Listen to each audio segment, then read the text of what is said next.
Firstly, welcome to the first Trialogue webinar of 2021. We shifted from our quarterly CSI breakfasts to webinars last year during lockdown, and I think they've proved great. They've proved greatly successful for us in terms of just accessing a much wider audience, as well as being able to do them more frequently. So we have now diarized them for the last Thursday of every month this year, and I would encourage you to diarize that.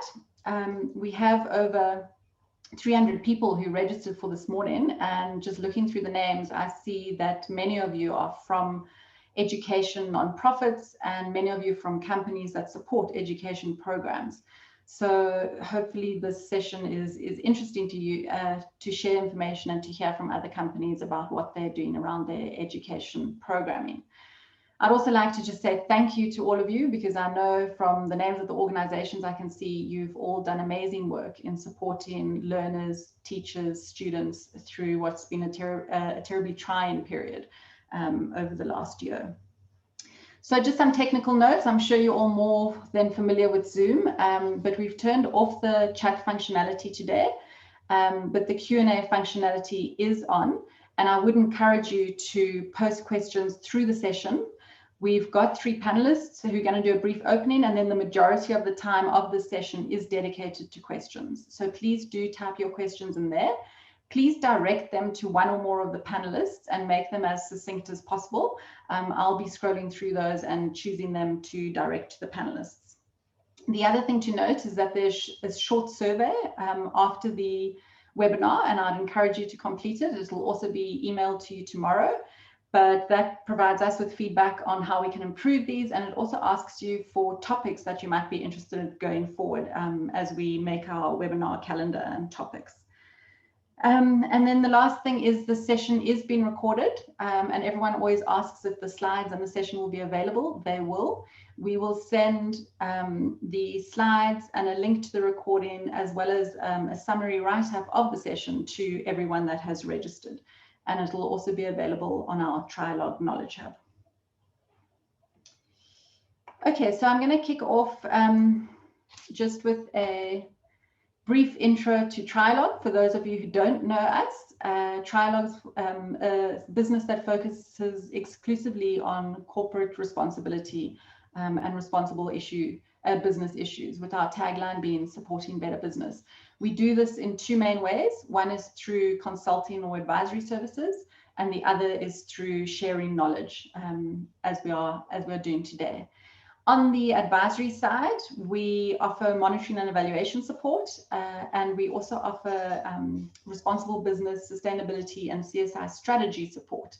And last year, we launched a kind of strategy refresh process to help companies think through if and how their strategies need to be adapted given COVID and everything that's happened because of it. On the knowledge sharing platforms, we have our annual Business and Society virtual conference. We have the dates for this year. It's the 22nd, 23rd, and 24th of June. We will be doing it virtually again. So I encourage you to diarize those dates, and registration will be opening next month. We also have our annual Business and Society handbook, which I'm sure most of you are familiar with. And we have the Trialogue Knowledge Hub, which is our online repository and portal of information, case studies, research, evaluations, and I'd encourage you to take a look at it. Obviously, everyone on this webinar is interested in the education topic, and on the Knowledge Hub, there really is a wealth of information on the various topics that we're going to touch on. There's information on whole school development, learner development, teacher development, leadership, maths and science. So for further info after this, do visit the Knowledge Hub. Okay, just in terms of the agenda for today, I'm going to do a very short introduction, and then we've got 3 panelists who I'd like to thank for joining us. They are each going to do a 5-minute opening. So we've got Kanisa Diamond from Old Mutual, Neptal Khoza from Capitec, and Sarah Mtinzo from Telkom. And they'll do an opening talking to how their education program had to be adapted and what their plans are going forward. And after that, as I mentioned, we'll open it up to Q&A for the rest of the session. Okay, so our annual research, this is from the handbook, the 2020 handbook, which was published at the end of November. And as per all the previous years, education was the most supported sector by corporates. So 95% of the large companies that we surveyed support education programs, and almost half, on average, almost half of CSI expenditure goes towards these programs. These two charts just show where that money goes. So in terms of level of education, school level education, which would be the general education plus further education and training, gets around half of the expenditure, and tertiary gets around a third.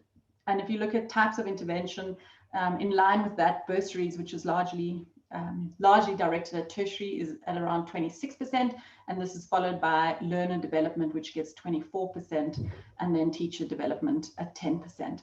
In terms of subjects, maths and science are still the most popular subjects for companies to support, and they're supported by around a third of the education funding goes to these types of projects. So I'm going to launch our first poll now. And I know from what I see, most of you are companies or nonprofits in the education, and we're going to ask which challenges your education programs faced as a result of COVID. And you can click on more than one of these. I'm going to give you a bit of time to respond, and I'll move on to the next slide while you do. So our research last year was done in the early days of lockdown, I think before we knew the extent of the disruption of COVID. So it'll be interesting to see the results of this poll. But while we talk about that, obviously there's been many challenges to education due to COVID-19. So according to UNESCO, around 297 million learners across Africa had their education disrupted in 2020. And school closures have exacerbated existing inequalities. We did include a piece on this in the 2020 handbook, but essentially those who had access to online learning and whose schools could provide it were in a much better position than those that couldn't. In South Africa, more than 14 million learners were out of school during the hard lockdown, and many of them are still doing weekly rotations, bi-weekly rotations. Many of them are still not back at school in a full-time way. So the Department of Basic Education has trimmed down the curriculum for last year and incorporated the remaining bits into this year and next year's curriculum. And the DBE also anticipates a high number of further dropouts this year, which is obviously concerning. I'm going to end this first poll now and share the results.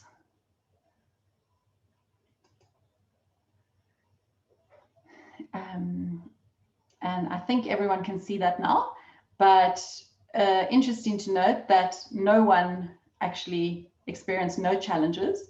And the biggest challenge with 51% of you was the shifting to online, so moving all your education programmings online. The next closely followed by that was accessing learners and or teachers during this period. And I guess those two are linked. And then there's been program cuts and delays and budget cuts as the next biggest challenges. So I'm going to stop sharing that and launch the second one.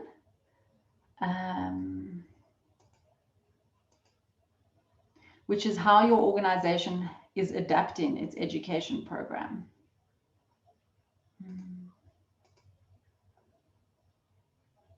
Okay, and while you're voting on that one, which I think will feeds nicely into our case studies, I'm just going to introduce our three panelists and ask you please to turn on your videos and your sound so we can bring the panel up. As I mentioned, we have Kanisa Diamond, who's the Senior Project Manager of Education at Old Mutual. We have Nektal Koza, who's the Head of CSI at Capitec, and Sarah Mtinso, who's the Executive for Corporate Social Responsibility at Telkom. Welcome to our panelists, and thank you for joining us. Let me end this polling. Let me see how many people have voted. No, we've still got votes coming in. I'll give it one more minute.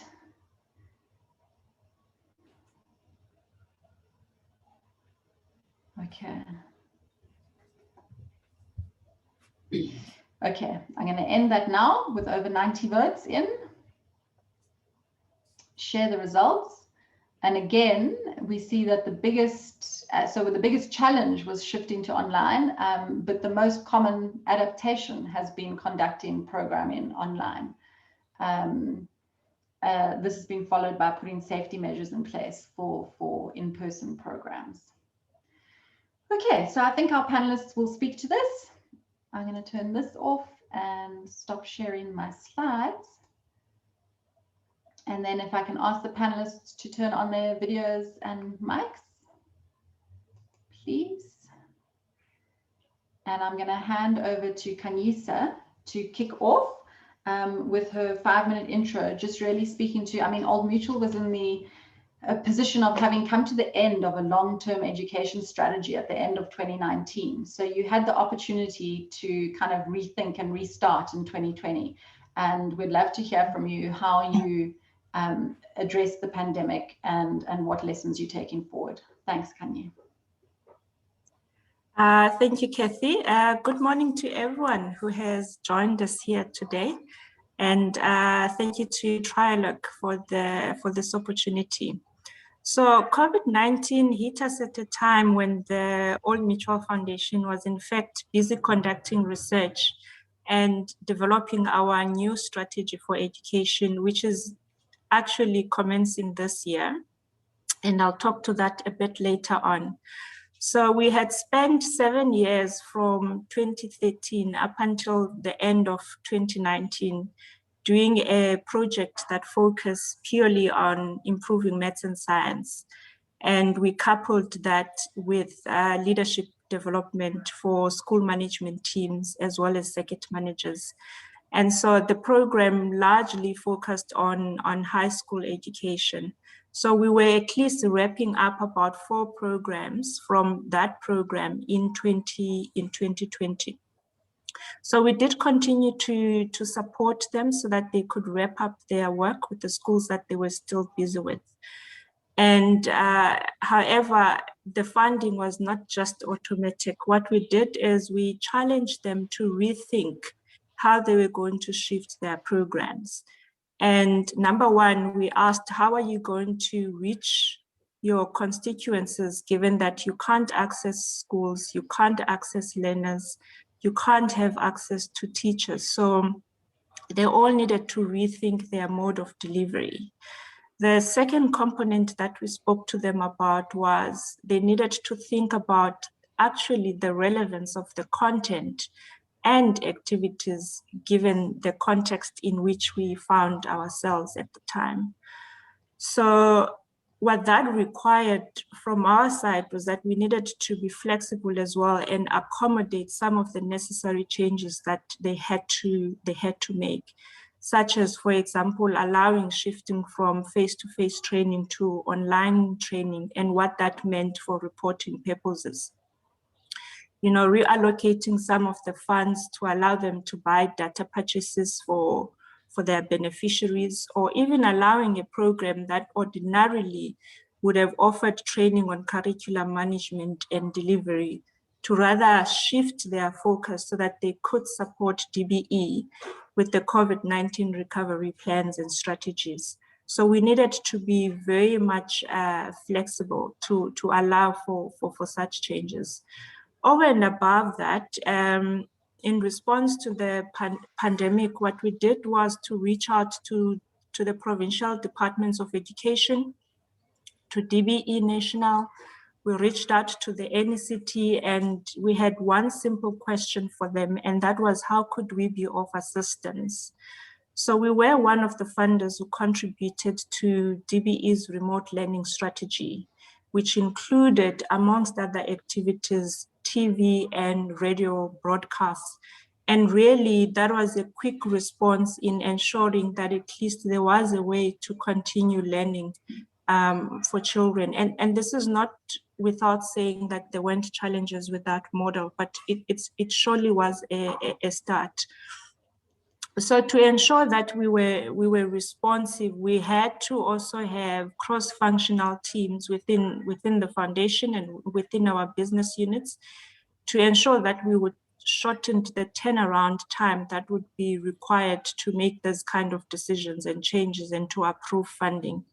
So for the new strategy, we are hoping that we will continue to have a steer team where we can sort of have, a quicker turnaround time in making decisions and approving projects. And we're wanting to make sure that it will have an adequate delegated authority and that we don't have to rely on the board and waiting at the times when the board meetings are happening, which only happen 4 times a year. So at the same time, we do need to take cognizance that while we are starting such teams, we don't necessarily compromise on governance processes. So in a nutshell, for us, responsiveness during that time, it meant that we needed to make sure that the programs were relevant to the sector needs. We needed to be agile and flexible and respond to the sector needs. And our ability to approve funding quicker was also very much important, as well as ensuring that we were using less cumbersome and burdensome administrative requirements. Thank you, Kathy. Thank you, Kanye. I think there's a lot in that opening that we can go into in more detail, but it sounds like some positive outcomes were definitely working, and I know you were doing it before, but working more closely and quickly with the DBE at various levels, as well as becoming more flexible and responsive in your actual giving practices. So thanks for that, and I'm sure we'll get into them. I'd like to just encourage attendees. I see someone's put their hand up. Please write your questions into the Q&A, and after the opening statements, I will be addressing them to the various panelists. We're going to move on to our second panelist, Neptal Khoza, who's the head of CSI at Capitec. If I can hand over to you to give us a brief overview of how your programming focuses a lot on teacher development. How was that impacted? What adaptations did you make? And what do you plan to take forward? Thanks, Neptal. Thank you, Kathy, and good morning to everyone. So just to give you an overview of Capitec's CS strategy, or the Capitec Foundation's educational strategy, is that we believe in making an impactful as well as sustainable impact within the education system. And we do this through a multi-pronged approach or holistic approach that looks at the improvement of maths, but more on learner support in mathematics, teacher development as the core of the whole cycle, as well as leadership development. So these are 3 programs that are running together, and wherever we are involved in. So in a school that are involved, we implement all these 3 programs with a view of that once we are, we've actually implemented them, we are able to move from that school and move to other schools, whereas the school is still able to maintain the same performance that it would have achieved while we were involved. So the delivery of these programs obviously would differ in that the leadership development, because it's all about leadership. It's all about, we've partnered, for instance, with UCT Graduate School of Business, whereby they conduct the leadership aspect of a school principal, as well as the mentoring aspect, which the Principal's Academy gives to the principal. Whereas the teacher development programs looks at the actual teaching skills, the pedagogy, as well as how a teacher is to actually understand the broader concept of mathematics. So then the delivery there of such programs were more on physical, running workshops with teachers as well as facilitators. And then the math support programs, we've got a number of these programs, but our approach there has always been on having a math tutor program that uses future teachers, and these will be PGCE as well as B.Ed students who at university that we bring onto the program, upskill them further to give them more skills to then come onto the program as near peers, to assist with high school learners in terms of maths tutoring. And the idea there is to, one, give these future teachers exposure to fine-tune their skills of teaching, but also exposing them to the 21st century teaching skills or knowledge.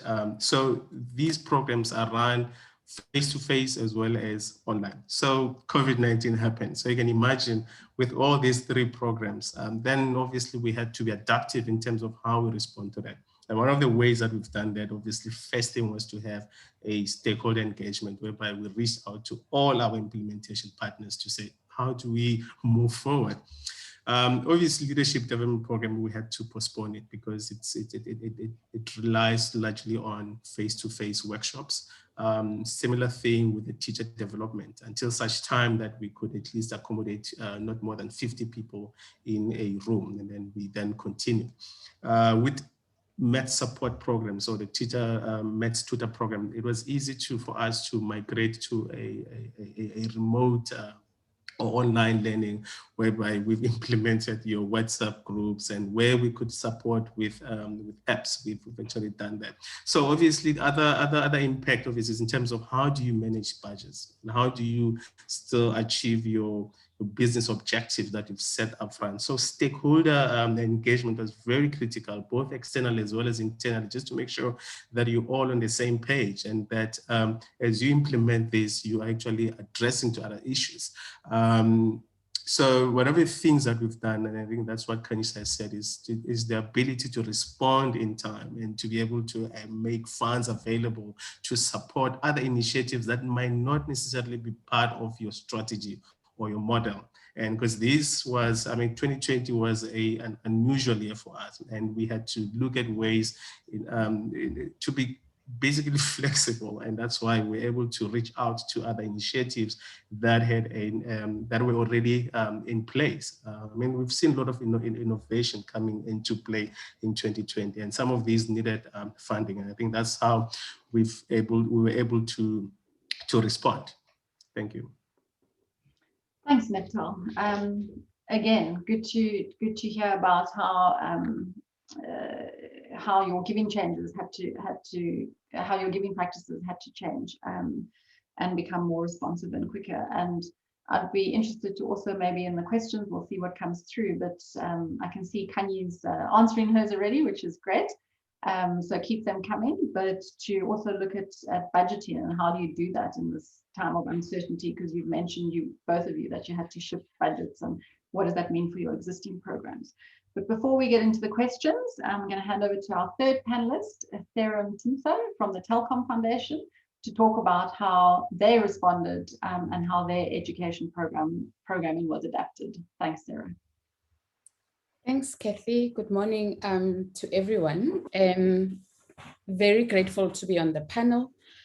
I think for us as Telkom, firstly, we recognize that as a corporate, we have a duty to work with government and other stakeholders to deal with issues of around the triple burden of unemployment, poverty, and inequality. Our view is that education plays a very key role in redressing the imbalances, and therefore our investment is really centered around education. I'm sure you would have seen the statistics this week around unemployment rate and how much our young people are burdened. And that's why we feel it is absolutely critical for us to get into the space where we invest through education to essentially increase their chances of accessing economic opportunities going into the future. Our program has obviously had a great financial investment. In the last 4 years, we've invested over 170 million. We're targeting a number of young people through a very integrated approach. So first and foremost, we offer supplementary support, focusing mainly around STEM. What we also find is that when you work with learners in education, you do need to take into account the fact that they also have other psychosocial issues that you have to address. So our program makes provision for psychosocial support, which I'll speak a bit about in a moment. We've also integrated what we call futuristic skills, digital skills to be precise. So we do coding, robotics, and we introduce young people to future technologies that we believe are very important to poise them to play a very critical role going into the future. And that, of course, comes with them having to learn critical skills like your design thinking, your problem solving, and your innovation. And whilst we acknowledge that our learner is at the center of our change, we also recognize that, you know, they exist in a particular ecosystem. So our work involves supporting the teachers, supporting the principals, and just the overall integration of ICT. And I think as Telkom, we're very, very well poised in society to really play a very leading role in how schools, and schools is just one area, but how education in general can integrate and leverage the power of ICT. So in essence, when all is done, our intention is to make sure that when our young people come out of the system, come out of this program, they have been able to, at the very least, improve the quality of their passes, but importantly, also have learned skills outside the curriculum that assist them to access opportunities. And of course, we weren't spared as Telkom in terms of COVID. We understood that COVID not only, you know, resurfaced what we knew were existing inequalities, but it also gave us an opportunity to look at ways in which we can swiftly act and deal with challenges as they were facing us. So first and foremost, we took advantage of the fact that we're a tech company and were able to use and leverage technology that we have at our disposal to migrate firstly our program onto an online platform. So the supplementary support we offered to learners was migrated onto an online platform. Very fortunate because in that process, we had already started deploying technology in schools. So a lot of our learners already had devices. We had invested extensively in connecting schools in the facilities, in the school premises, but not so much connecting them at home. And what we then did was we then had to look quickly at our zero rating program.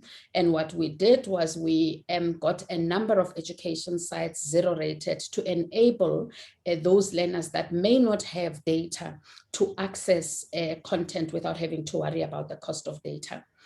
In that process, we quickly had to also train our teachers, train our principals, and make sure that they geared to deal with those challenges so that as and when the program continues, we continue to handhold them to just ensure that they know how to fuse technology to deliver quality education.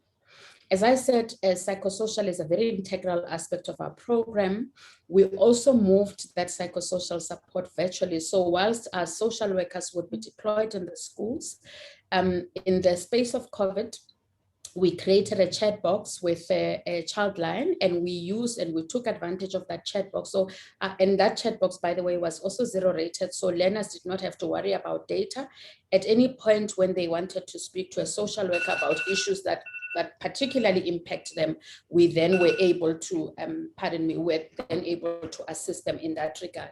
So there's a whole lot of other things that we're able to do. Our digital skills was also migrated online. We were able to make sure that our children continue to code, ensure that they collaborate. And we developed a very, very succinct learner dashboard that gave us a very, very single view of our learners. So at any given point, we're able to track our learners, what they were doing, you know, how they were progressing, what support they needed.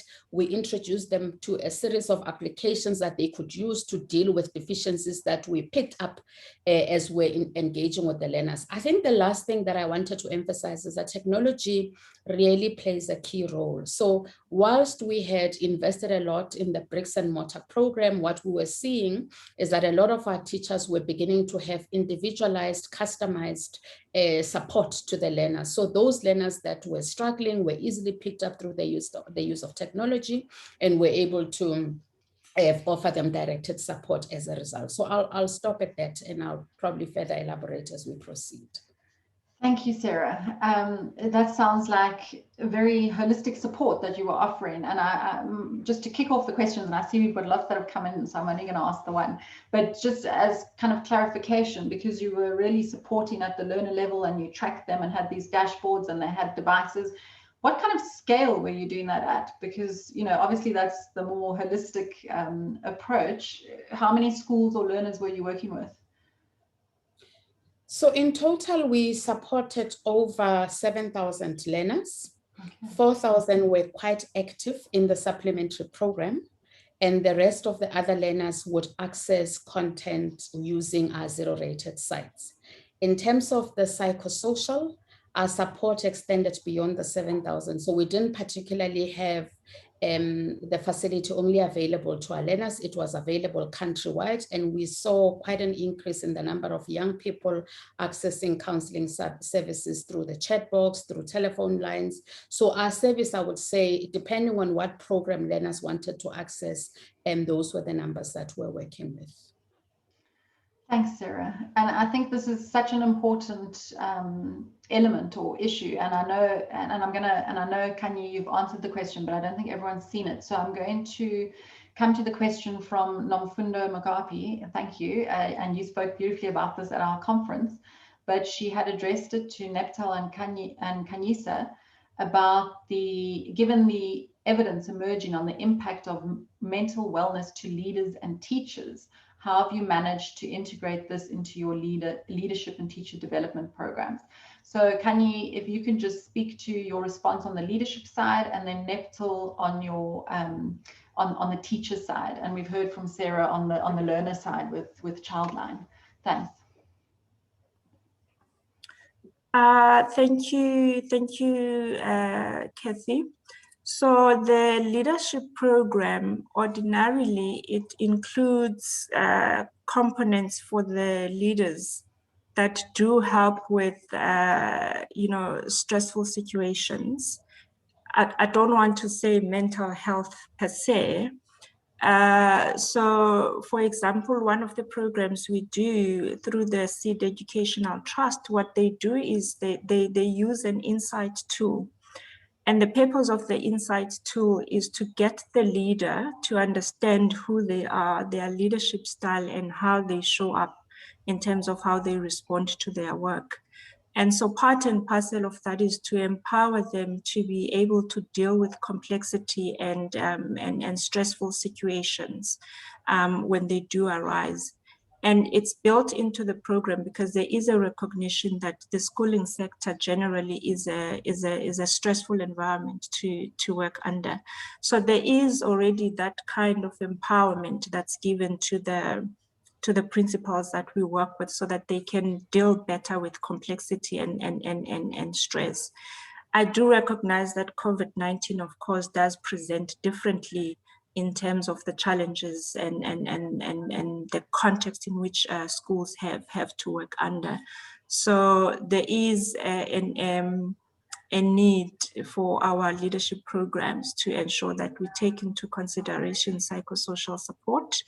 The Department of Basic Education is also focusing very much on that. So through the programs that we do fund, for example, such as the NECT, moving forward, we will ensure that all the leadership programs do respond specifically to COVID-19 related, be it whether it's mental issues or issues of stress. Yeah, thank you. Thanks, Kanye. And Neptal? Thank you. Yeah, so we've collaborated with obviously organizations that have sort of that are skilled or have knowledge in terms of in this area. And one of those is the Community Keepers.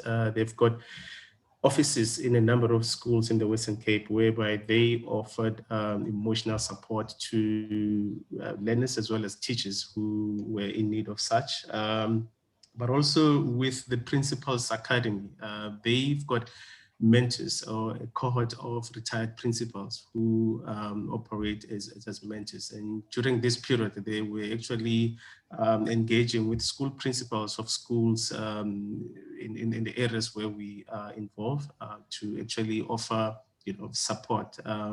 or encouragement to the principals that are part of the leadership development program.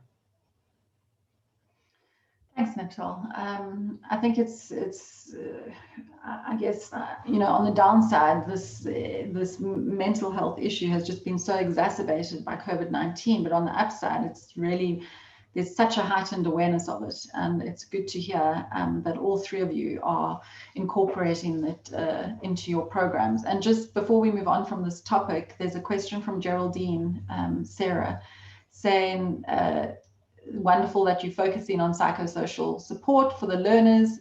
Can other organizations access this service or partner with Telkom to access it? Yeah, for sure. The psychosocial service is actually not just targeted at our learners, but it's a service that we offer in partnership with Childline in particular across the board. So we, as an example, fund the national hotline with Childline, where social workers are generally available for anyone who would want to. The chat box that I've spoken about also is 0 rated if you go directly onto the Childline facility. But we are able to engage with various organizations to figure out other ways of supporting. So I would encourage maybe Geraldine to just go onto our website and just check our contact details, just so that we can probably have a conversation beyond. Thanks, Sarah. And yeah, that's great to know. I mean, all the organizations can then access that through Childline and make their beneficiaries aware of it. I'm going to move on to a slightly different theme now, and this is a question that came from Leslie Haynes. So important to partner with the Department of Basic Education. What advice can the panel give? And you've all spoken to how you did engage with the department. What advice can the panel give on how to best partner with the department? We have not had a good experience in this regard. And I think many on the call have tried, are trying, are working with the DBE. So it's another important theme. Kanya, I'm going to kick off with you again, please, because I can see that you were typing an answer. Thank you, Kathy. I must start by saying that it is not easy. It does require patience.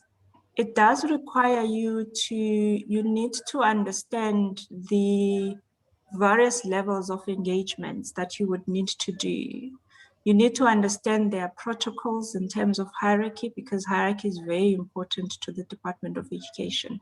So while you engage at national level, you also need to make sure that you engage at provincial level, because ultimately that's where the programs have to be implemented. That's where the strategies have to be implemented. That's where the budgets are. So who you speak to is very important. So always start at the top and make sure that the DDGs and at provincial level, make sure that you've engaged with the head of department.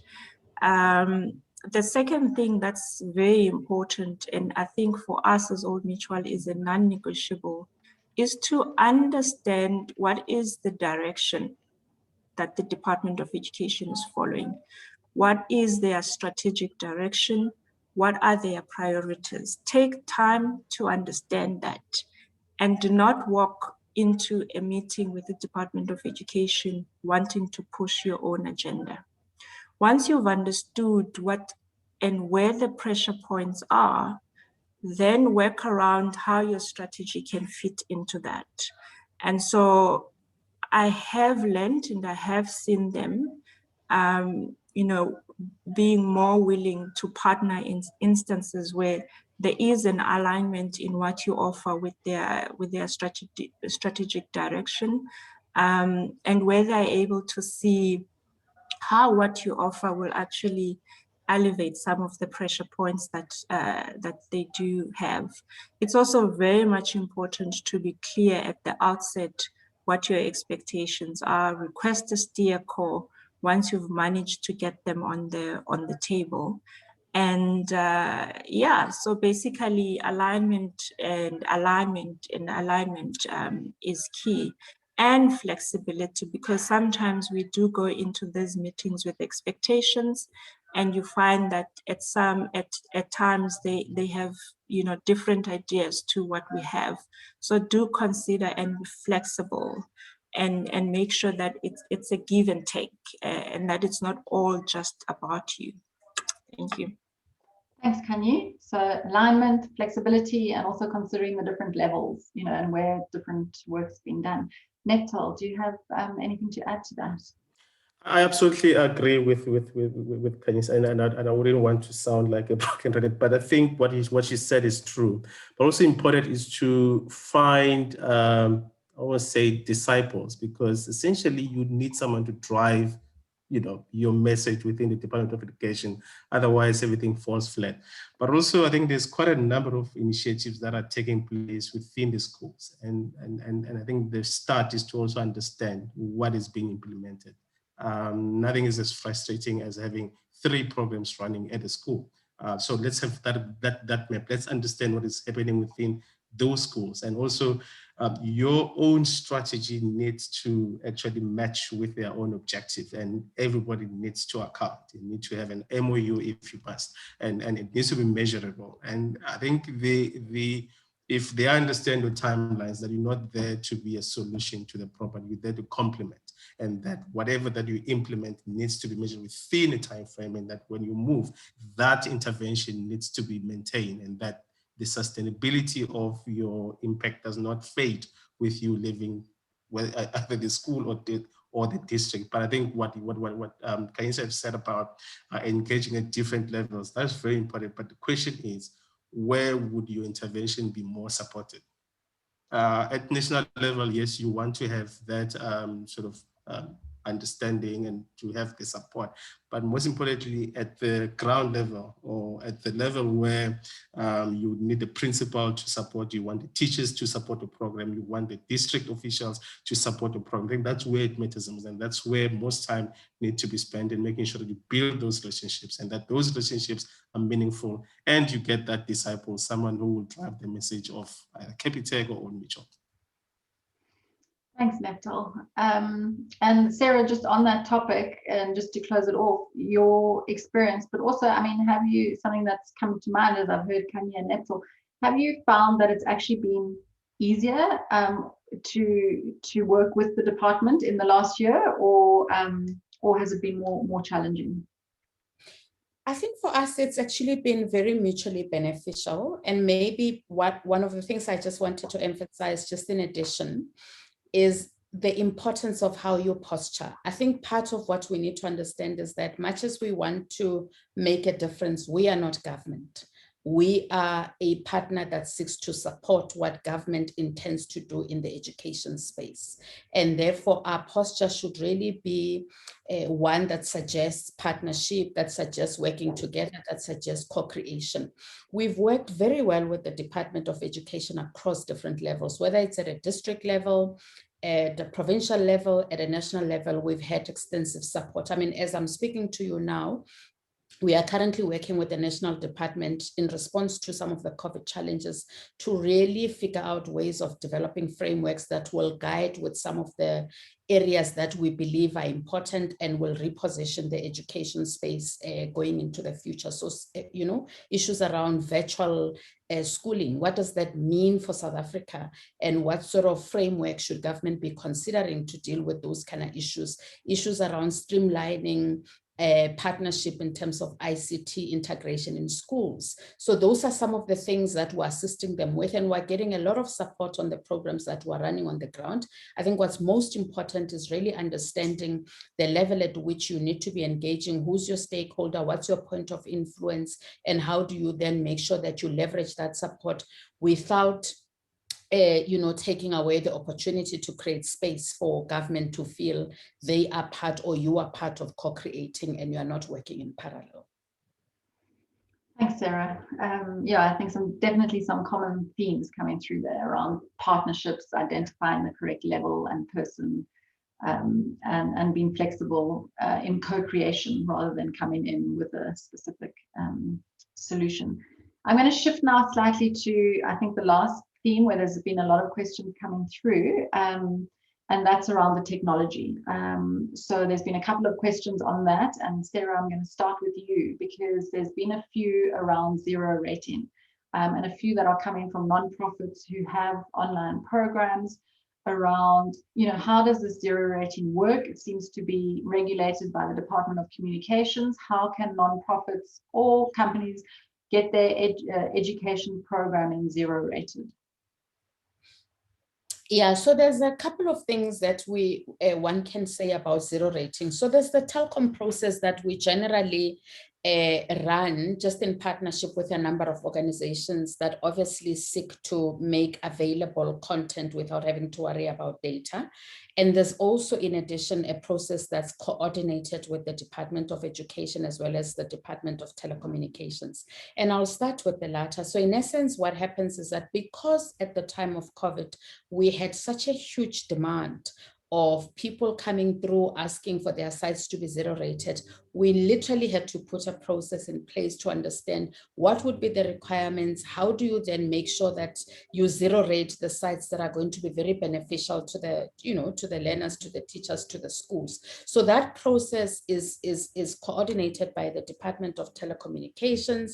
You submit the information through to them. They will assess what you are seeking to zero rate. They will then get the relevant mobile operator. So it's not just Telkom, it's Telkom and all other networks that would then, if it goes through, that will then be able to zero rate.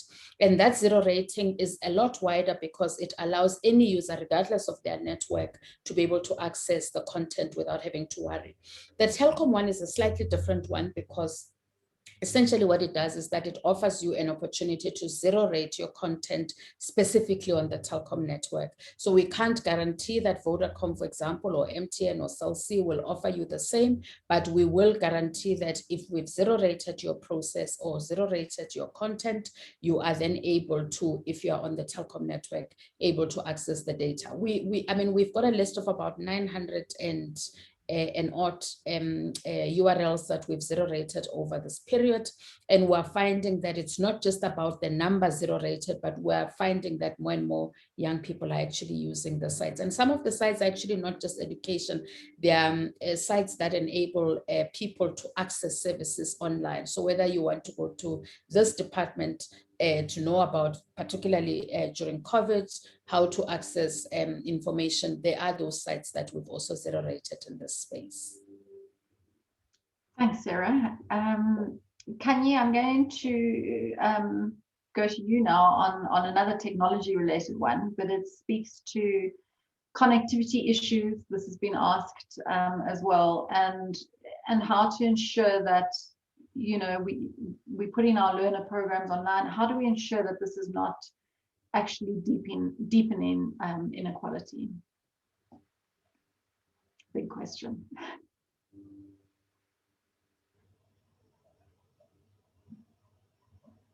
Kanye? I don't know if we've lost Kanye. You're on mute at the moment. I was actually hoping Sarah could answer that question. I'm happy to. Yes, please.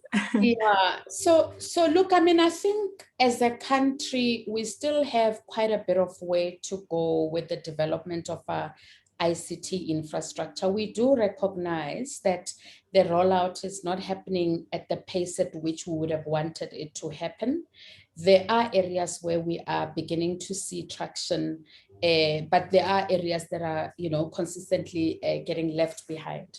I think, efforts like, making sure that where you have connectivity, you take away the concept of just people having to have data is one way of making sure that you lessen the gap or you narrow the gap. But also, I think what I am finding is that the penetration, for example, of devices amongst people is increasing. And so where you have, a lot of young people having devices, there are alternative ways that you can use technology and you can use connectivity. So in some instances, as an example, you don't always have to have online programs that really require you to have connectivity, but there are ways in which you can use offline services to make sure that children continue to get access to education. So yes, the tech issue is a very tricky one, but I do think that government through ICASA, through regulation, and operators through their various efforts are really trying to roll out so that at some point, I think every single person in South Africa is able to leverage the use of technology to really just narrow the divides that we have come to really see as a big challenge, especially exacerbated by COVID. Thanks, Sarah. I'm going to take, sorry, can you? And if I may add, and I think what goes with the conversation of tech and access is also a conversation on accessing online content that is of quality as well. So one of the things that we also need to do while we are addressing tech issues and issues of access and infrastructure, we do need to think about how do we assure that there is accessible content that learners or parents or whoever can have through the devices that they have on hand. And apart from making sure that content is zero rated, there's a whole question on instructional design. And what we've seen is that there is limited access to quality content out there. So we need to think about how do we develop content that is of quality. We need to think about how do we develop content in such a way that it's going to be available in multiple forms. We need to have podcasts, we need to make use of animation. You know, there's various ways in which we can ensure that content is accessed beyond just being able to have a device or being able to have a laptop and connectivity. And part and parcel of also what needs to be part of the debate for access is the languages in which content is available. So we're starting to see a lot of interest where content is being translated into African languages, which in my view, actually, languages should be seen as an asset that will heighten and optimize learning, because once a child is reading and learning something that is communicated in a language that they can easily access, you've won half of the battle in terms of them, you know, grasping what you need them to learn. So I think that's also important. Content development needs to also be given attention. Thank you. And lastly, if I may add, I think the role of parents as well, because I think when you talk about divide or, you know, being left out, is the fact that in some communities, you know, attending to a child's schoolwork is not in, I don't want to say it's not in our culture, but, you know, it's something that our parents are still getting used to. And even so, the digital space. So the question is, how do we make sure that parents are also familiar with these spaces? How do they support the learner? How do, I think I've heard the is it Abazali platforms, which is there to ensure that parents and the teachers are sort of in sync with what's happening.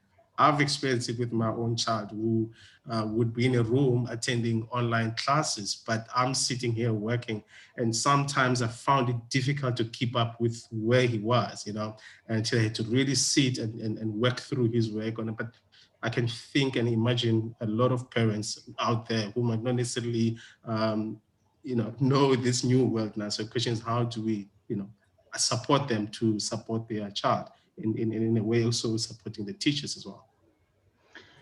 Thanks, Neptal and Kanye. Such important points that it's not just about access, but we need the quality content, and we need to support the parents and communities around the learners as well. Are we out of time for questions? There's so many that have come through. Just to let you know, I will be circulating these to the panelists, and we will try to respond via email if we haven't got to your question in this session. I'm going to ask each of our panelists for a kind of 1 to 2 minute close-in, just to say, what advice would you give to our listeners today, all of whom are in the education space, in terms of thinking about their education program in the coming year? I'm going to start with you, Sarah. Yeah, so I think, and maybe I speak from a position of privilege as Telkom, that what we have seen is the power and the value of integrating technology given the challenges that we have. And it's not just about responding to the challenges, but it also speaks to how we use technology to prepare these young people for a rapidly changing world of work. So if there's a way in which we could potentially look at the power of technology as a critical enabler, whilst at the same time leveraging all other assets that we have to deliver education, I think our young people are quite advanced. I think our teachers have demonstrated great appetite. I think our leaders are looking to find ways to make sure that they deliver quality education outcomes. So if there's a way that we could make sure that we leverage technology, that would be key. I think the second thing I wanted to indicate as the last point is really the importance of focusing on supporting the learner holistically. So psychosocial support is so important right now. We can't underestimate the impact of this pandemic on young kids. We can't underestimate how it will impact our ability to get the outcomes that we so desire. So it is important that in trying to achieve our academic outcomes, we really focus on the human being that's in the process, that young learner that is battling to deal with all these changes that we're dealing with. So psychosocial also becomes an integral part. And of course, the last thing is to make sure that we must not forget the fact that the world continues to move. The world of work continues to change. And so looking beyond the current and looking at skills that will enable these young people to access economic opportunities is very important. We need to start having conversations around the importance of young people getting into spaces like coding as a universal language that they ought to be speaking whilst we're trying to solve today's problems. Thank you. Thanks, Sarah. Neptal, your closing thoughts? So as we sit here today, Met's performance is continuously dropping. I just saw a report that said that our Met performance has dropped to 55%, which is a percentage decrease from last year. And therefore, for me, that says that we need to, or we need not forget that we have that role to play in ensuring that more and more learners are completing matric with mathematics. And this will lead to obviously more learners getting into the fields that will help drive our economy. And also, we always have to have in the marketing term, they say have the client in mind whenever you design a program. So in this space, obviously, I would say let's have our learners' experiences in mind, and also understanding the context within which they are whenever we develop programs, so that we do not find ourselves developing programs that will leave a lot of learners out of benefiting from that program. So maths is a problem for me, and we need to get as many learners to get to grade 10 to choose mathematics, and making sure that we get enough learners to pass the maths. But also let's make sure that we have programs that address the needs of our learners. And lastly, collaboration. I think there's an opportunity to collaborate. If your program is to feed learners, let us assist those learners with maths content, so that they don't just sit there with fed tummies, but they've got nothing else to do. And if you've got content, can we partner with someone who would afford us a platform where we can put that content, and together we are able to make an impact. I mean, the stats that we've seen around the budgets that is being directed to education suggests that quite a lot of money is being spent in education, and yet we're seeing no improvement or real improvement. So means that we need to find ways, no single person, and I think it's been said before that no single person has a silver bullet to addressing education. But I think it's only through collective efforts that we will be able to see a meaningful impact. Thank you. Thanks, Neptal. I think such an important point, that one of collaboration, and one that comes up repeatedly in our webinars and conferences. Kanye, over to you. Thank you, Kathy. I think from my side, I just want to highlight that teachers and learners were exhausted before the pandemic. Why? Because everyone has an intervention for them. And it's probably worse now. It hasn't changed.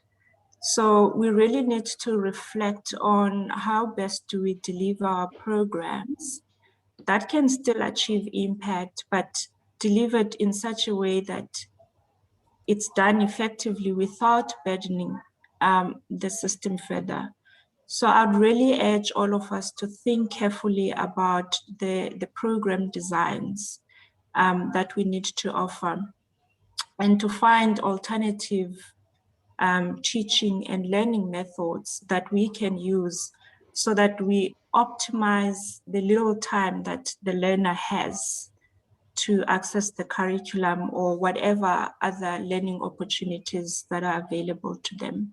So we do not have the luxury of time. So we need to optimize on how do we make sure that the little time that we have when we do impart knowledge to the learner, it is absorbed quickly and that it's retained and that the learner has learned something. So what other mediums can be used to reach children apart from schools, apart from using the textbook, apart from the teacher? So the instructional designs must include visualization. They must be practical so that a child can see practically when we're talking about expenses, what are we talking about? We need to appeal to all the sensory ways of learning that we can get out of a child. I think that those who are having content, particularly if you're working with learners at foundation phase, also do need to think about alternative languages that can be used to reach into those learners and not only deliver everything in English. So home language needs to be seen as an asset that can be leveraged to optimize learning for young children. Thank you, Kathy. Thank you, Kanye. Such interesting points, and I really look forward to seeing how Old Mutual's education strategy evolves now that you're developing it for next year.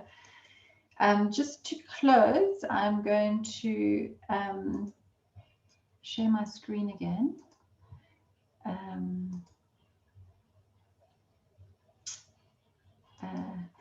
Just to show everyone, just give you a taste of some of the topics on the Trialogue Knowledge Hub. And I'd like to thank all our panelists, firstly, for their rich insights today.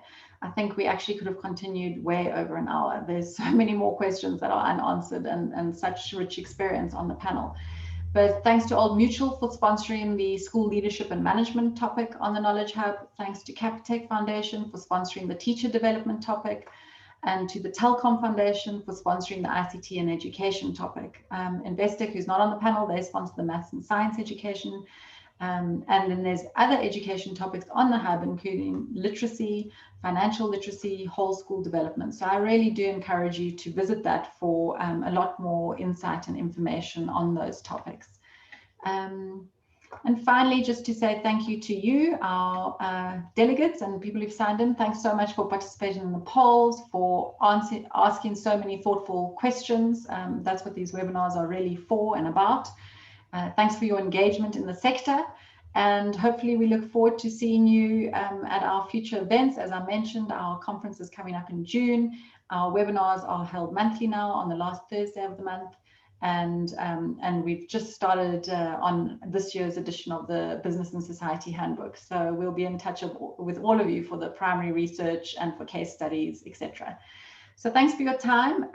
This has all been recorded. As I mentioned, we'll be sending out the write-up and the link as well as the slides to everyone that registered. And yeah, and please do complete the survey to help us improve these as we go. Thanks, everyone. Thank you. Thanks. Thanks.